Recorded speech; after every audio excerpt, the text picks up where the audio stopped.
할렐루야. 오늘 제목은 죄를 뛰어넘는 하나님의 은혜입니다. 이 말씀의 뜻은 하나님의 은혜는 죄가 갖다주는 불행보다 더 크다는 말씀입니다.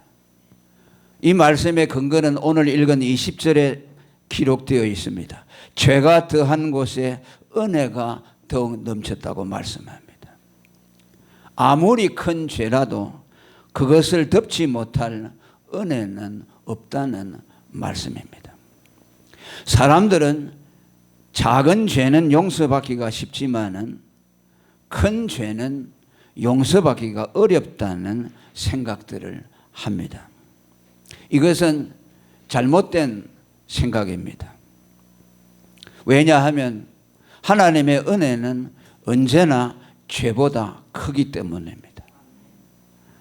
아무리 그 죄가 크다 할지라도 은혜는 언제나 죄보다 크기 때문에 그 죄를 해결하고도 남는다는 말씀입니다. 그의 죄가 태산같이 높다면 용서의 은혜는 그 태산보다 더 크다고 성경은 말씀합니다. 다시 말하면 하나님의 은혜는 해결하지 못할 죄가 없고 용서하지 못할 죄가 없다는 것을 우리에게 말씀합니다. 그러면 왜 이 은혜가 죄를 능가하는가 하는 것에 대해서 한 세 가지로 말씀을 드리려고 합니다.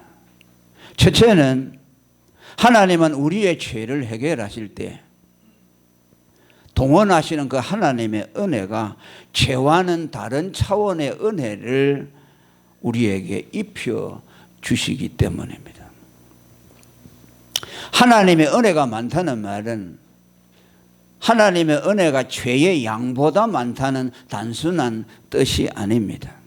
예컨대 죄의 크기가 10이라고 한다면 하나님은 20 정도의 은혜를 베풀어서 우리의 죄를 덮어준다는 그런 단순한 뜻이 아니라는 말씀입니다.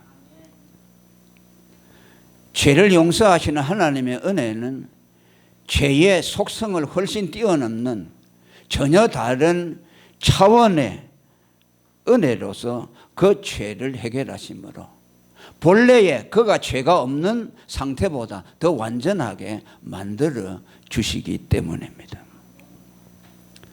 죄는 단지 희석시키는 정도가 아닙니다. 희석시킨다는 것은 무엇을 말합니까? 어떤 죄 없는 것을 거기다가 섞어서 죄를 묽게 만들어 버린다. 그런 뜻이 용서를 의미하지 않습니다. 먹물을 약 1리터를 희석시키려면 약 1톤 정도의 물이 필요하다고 합니다. 그 1톤 정도의 물을 거기에 부으면 검은색이 다 사라진다고 말합니다. 그래서 맑은 물이 되는 거죠. 그러나 그렇게 했다고 해서 그 물이 본래의 상태로 돌아가는 것은 아닙니다. 우리의 눈으로 보기에는 깨끗하지만 화학적으로 본다면 이미 그 속에 먹물의 성분이 들어가서 전혀 다른 상태의 물이 되어 있기 때문입니다. 하나님이 우리의 죄를 덮어주시고 깨끗하게 한다는 말은 물을 가지고서 씻듯이 그렇게 해준다는 말씀이 아닙니다. 인간이 지은 죄를 신적인 하나님의 초자연적인 은혜를 가지고 그 죄를 해결해 주신다는 말씀이죠. 죄와 그것을 덮는 은혜는 본질적으로 차이가 있다는 말씀입니다. 인간의 죄는 아담 우리 조상에게서 비롯되었지만 우리 죄를 깨끗게 하시는 은혜는 사람이 아니라 하나님의 아들 그리스도의 피가 우리들의 죄를 씻어주기 때문입니다. 히브리 13장 20절에 예수님의 피를 영원한 언약의 피라고 했습니다. 죄는 한 사람으로부터 우리에게 전가되었지만 하나님의 은혜는 예수 그리스도로부터 왔다고 말씀합니다. 우리의 죄가 씻고도 남고 덮음을 받고도 남는 것은 그 죄를 해결하는 하나님의 은혜가 초자연적인 차원으로 우리에게 입혀지기 때문입니다. 그렇기 때문에 오늘 저와 여러분은 우리의 죄가 아무리 크고 또 심오하다 할지라도 우리의 죄보다 더 크신 하나님의 것으로, 하나님의 은혜로 우리의 죄를 해결하시는 그 하나님의 능력을 믿으시기를 축원합니다.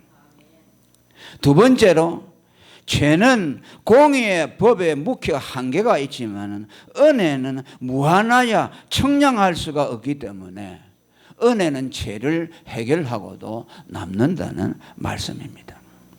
하나님의 은혜와 사랑을 바다보다 깊고 하늘보다 높다고 하는 것은 하나님의 은혜는 청량할 수가 없이 크고 높기 때문입니다.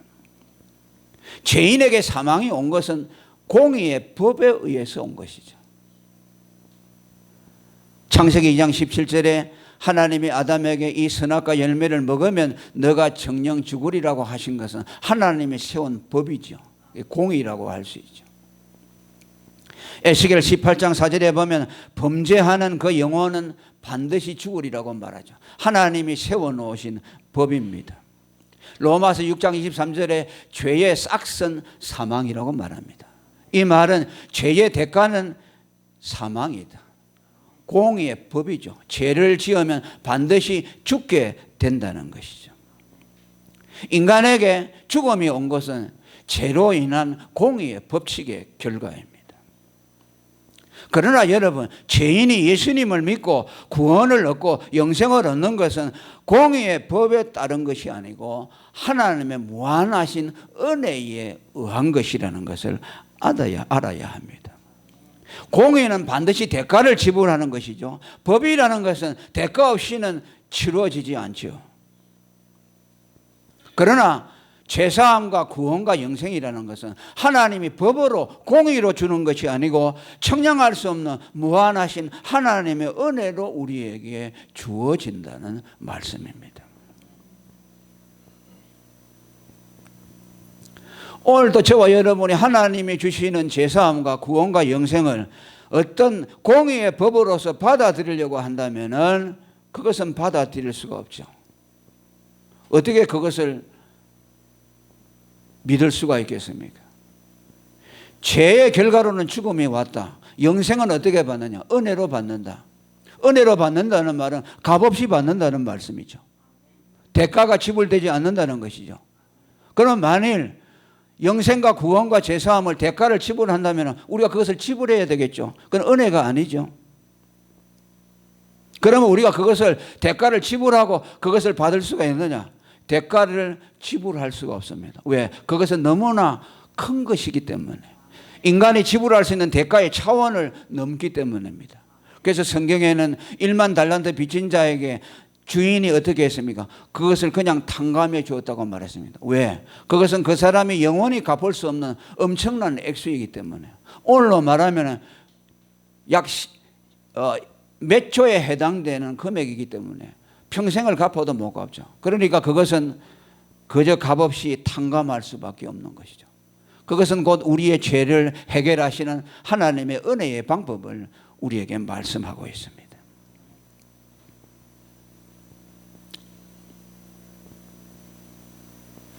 여러분, 어떤 사람이 죄를 지으면 반드시 전과가 기록이 되죠. 그래서 피선거권도 배제가 되고 선거권도 투표도 할 수 없게 되죠. 거기에 빨간불이 그어져서 평생 그 호적에 전과자라는 낙인이 따라 붙습니다. 그것은 어느 누구도 없앨 수가 없어요. 평생 따라다니는 것이죠. 뭐 어떤 사람이 대통령이라고 해서 빽이 있다고 해서 그것을 없앨 수 있습니까? 없앨 수 없어요. 재벌이라고 해서 그 전과 기록을 없앨 수 있습니까? 없앨 수 없어요. 아무리 돈이 많아도 돈을 가지고서 전과 기록을 없앨 수가 없습니다. 예수를 믿으면 죄사함을 받는다는 것은 하나님 앞에 인간이 범죄함으로 죄인이 되는데 그 죄인이라는 낙원은 영원합니다. 그런데 그 낙인을 뗄 수가 없는 거죠. 그런데 그것을 하나님이 은혜로 그 낙인을 떼어준다고 말씀합니다. 죄사함을 주고 죄인이라는 낙인을 떼어서 우리를 보고 의롭다고 인정해 주십니다. 베드로전서 1장 18절에 우리가 죄에서 구속된 것, 그 죄사함을 받은 것은 은이나 금같이 없어질 것으로 한 것이 아니라고 말합니다. 대가를 지불해서 죄사함을 받을 수 없다는 것이죠. 그 결과는 뭐죠? 하나님이 그저 은혜로 용서해 줄 수밖에 없다는 말씀이죠. 오늘 여기 나오는 영생이라는 말씀도 마찬가지예요. 죄와 영생을 대비시키고 있습니다. 사망과 영생을 대비시키고 있죠. 사망은 어디서 왔느냐? 죄로 말미암아 왔고 영생은 은혜로 말미암아 왔다고 21절에 말씀하고 있어요.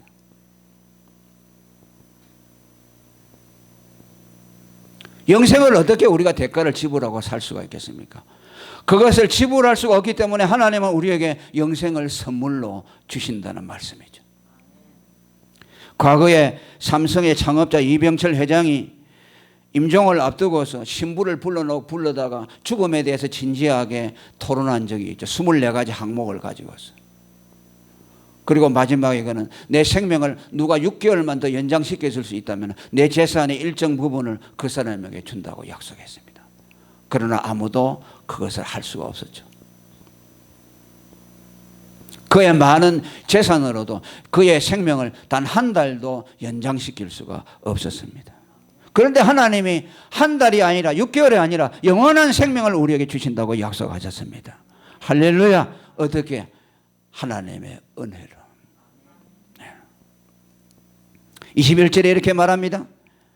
죄가 사망 안에서 왕노릇한 것 같이, 그렇죠? 은혜도 또한 의로 말미암아 왕노릇하여 우리 주 예수 그리스도로 말미암아 영생에 이르게 하려 함이라. 할렐루야. 죄로 말미암아 온 사망은 죄의 결과로 온 거죠. 그것은 공의의 법이죠.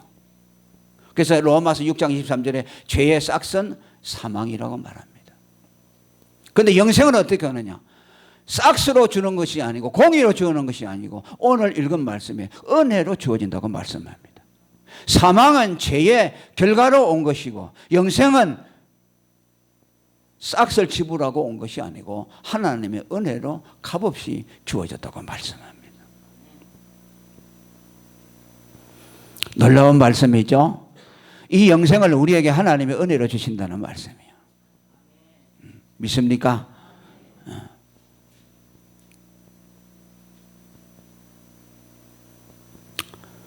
이것을 믿어야 하죠. 아멘. 자, 따라합니다. 죄의 삭은 사망이요. 하나님의 은사는 그리스도 예수 우리 주 안에 있는 영생이라. 예수님이 이 세상에 오신 것은 그 영생을 주기 위해서입니다.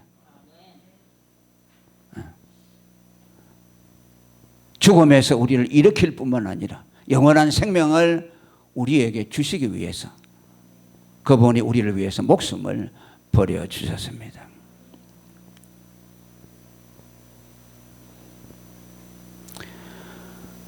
그리고 이 말씀에는 영생의 조건인 의까지도 뛰어넘어서 하나님이 그 의까지도 은혜 아래 있다고 말씀합니다. 자, 오늘 이 문장을 21절을 자세히 살펴보죠. 세 가지 단어가 나옵니다. 은혜라는 말씀이 나오죠. 은혜도 또한 의로 말미암아라는 말이 나오죠. 그 다음에 마지막에 그리스도로 말미암아 영생이라는 거죠. 이 세 단어를 주목하세요. 자, 따라합니다. 은혜, 의, 영생. 자, 그러니까 은혜에서 영생을 주는데 그 가운데 뭐가 있어요? 의라는 것이 있죠. 하나님은 죄인에게 영생을 은혜로 주시는데 반드시 의라는 것을 통과해서 영생을 주는 거죠. 죄인은 영생을 얻을 수가 없죠. 죄가 해결돼서 하나님의 믿음으로 의롭다함을 얻은 자에게 영생을 주시는 거죠. 자, 그럼에도 불구하고 우리를 영생에 이르게 하는 1차적인 원인은 뭐냐면 하나님의 은혜라는 말씀이죠. 의라는 것은 2차적으로 온 하나의 통로라는 말씀이죠. 2차적인 원인이라는 말씀이죠.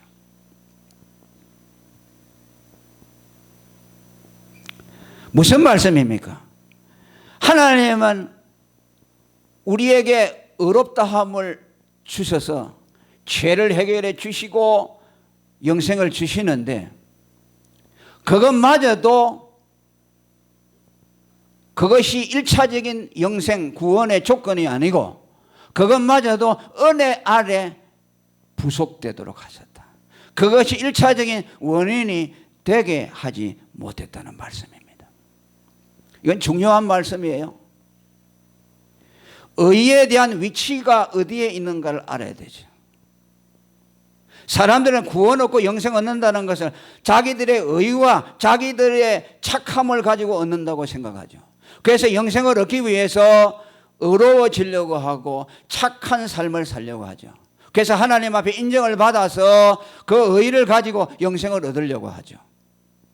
그런데 하나님은 그것이 불가능하다는 것을 아시기 때문에 예수 그리스도를 우리의 의로 보내주셨습니다.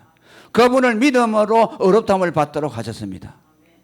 그럼에도 불구하고 그 그리스도로 말미암은 의까지도 1차적인 영생과 구원의 원인이 되지 못하게 하고 은혜 아래 복속되도록 하셨다는 말씀이죠. 그러니까 거기에 뭐 인간의 의를 갖다 대어서 그걸 가지고 구원을 얻고 영생을 얻으려고 하는 것은 얼마나 잘못된 생각이라는 것을 우리는 버려야 한다는 말씀입니다.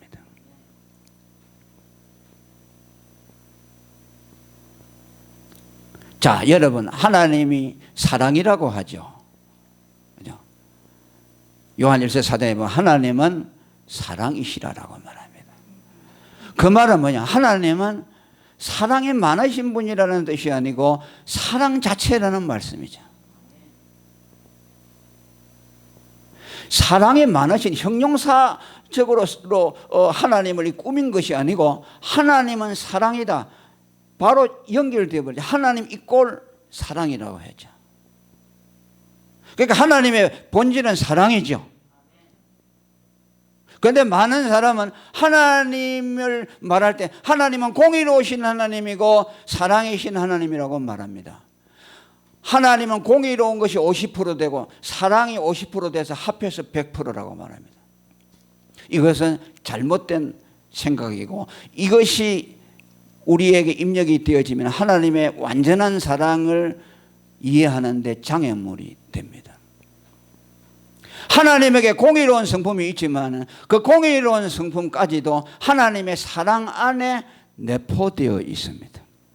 사랑이신 하나님 안에 그 속성 안에 공의로우신 속성이 포함되어 있는 것이죠. 그래서 고린도전서 13장에 사랑은 불의를 기뻐하지 아니하고, 하나님은 우리를 사랑하시고 우리를 용서하시고 구원하시는데 1차적인 동기는 무엇이냐? 그분의 사랑입니다. 무한하신 사랑입니다. 영원부터 시작된 사랑입니다.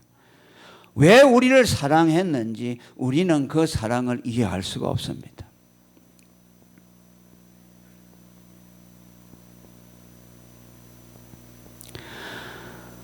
요한복음 3장 16절에 하나님이 세상을 이처럼 사랑하사 독생자를 주셨다고 말씀합니다. 그것은 하나님이 우리를 사랑하기 때문에 그의 아들을 십자가 죽음에 내어주심으로 우리를 멸망해서 건져주셨다는 말씀이죠. 우리를 구원하시되 죄가 있어서는 구원할 수 없기 때문에 하나님의 아들이 우리 대신 십자가에서 우리의 죄값을 지불하는 것을 통해서 하나님의 의를 우리에게 입혀주심으로 우리에게 구원과 영생을 하나님이 주셨다는 말씀이죠. 예수님의 죽음도 우리에 대한 하나님의 사랑에서 나온 것이라는 말씀이죠. 우리를 사랑하기 때문에 우리를 멸망해서 건져야 되기 때문에 우리를 살리기 위해서 그의 아들을 죽음에 내어주셨다는 말씀입니다.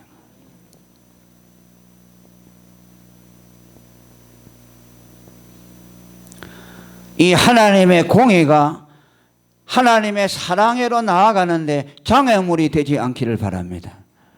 하나님이 공의롭다는 이 말씀 때문에 하나님의 무한하시고 청량할 수 없는 그의 은혜와 사랑을 받아들이는데 그것이 그리 끼는 장애물이 되지 않기를 바랍니다. 하나님이 여러분들을 구원하시고 사랑하시는 것은, 멸망에서 건져주시는 것은 오직 그분의 사랑에서 비롯되었다는 것을 아시기를 축원합니다. 오늘 우리가 읽은 말씀, 죄는 사망이라는 대가를 지불하게 했지만 영생이라는 것은 하나님의 은혜로 말미암아 값없이 우리에게 주어지는 무한한 하나님의 사랑의 표현이라는 것을 우리가 말씀을 생각했습니다. 오늘 우리나라와 전 세계에 어려움을 겪고 있습니다. 하나님의 교회와 그리스도인들도 이 재앙에서 예외가 아닙니다.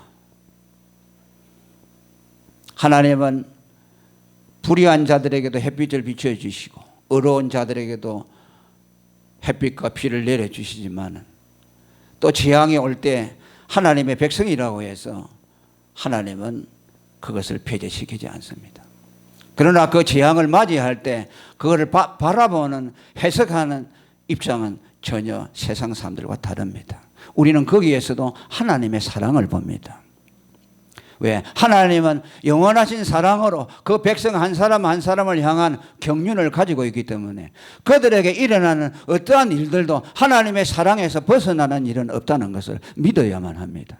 그의 아들을 주시기까지 우리를 사랑하시고 우리에게 영원한 생명을 주신 그분이 오늘도 여전히 여러분들을 사랑하고 있다는 것을 믿으시기를 바랍니다. 혹 예수 믿는 사람들 가운데서도 어려움을 당할 수가 있지만은 하나님은 그것을 통해서라도 하나님께서 그 사람을 향하신 그분의 뜻을 이루기 위한 계획이 있다는 것을 믿으시기를 바랍니다. 그리고 그분의 약속 아래서 여러분들은 안심하시기를 바랍니다. 국가에서 여러 가지 이것을 해결하는 방법들을 내어놓고 있습니다만은 우리는 접근하는 방식이 달라야 합니다. 예수 믿는 사람, 하나님의 사랑 안에 머무는 그의 백성들을 향해서는 오늘도 우리를 향해서 나의 사랑을 믿으라고 말씀합니다. 너희는 두려워하지 말라고 말씀합니다. 이 모든 상황 속에서도 너희는 내 사랑 안에 있다고 우리에게 말씀해 줍니다. 죄인들을 향해서는 하나님이 율법으로 공의로서 그들에게 심판을 내리지만 그리스도 예수 안에 들어있는 자, 하나님의 사랑 안에 있는 자들에게는 하나님은 절대로 그의 공의가 아니라 하나님의 무한하신 사랑으로 오늘도 그들을 통치하고 있다는 것을 여러분들이 믿으시고 그 사랑 안에서 안심하시고 주님께 맡기는 여러분들이 되시기를 간절히 축원합니다. 통성으로 기도하겠습니다.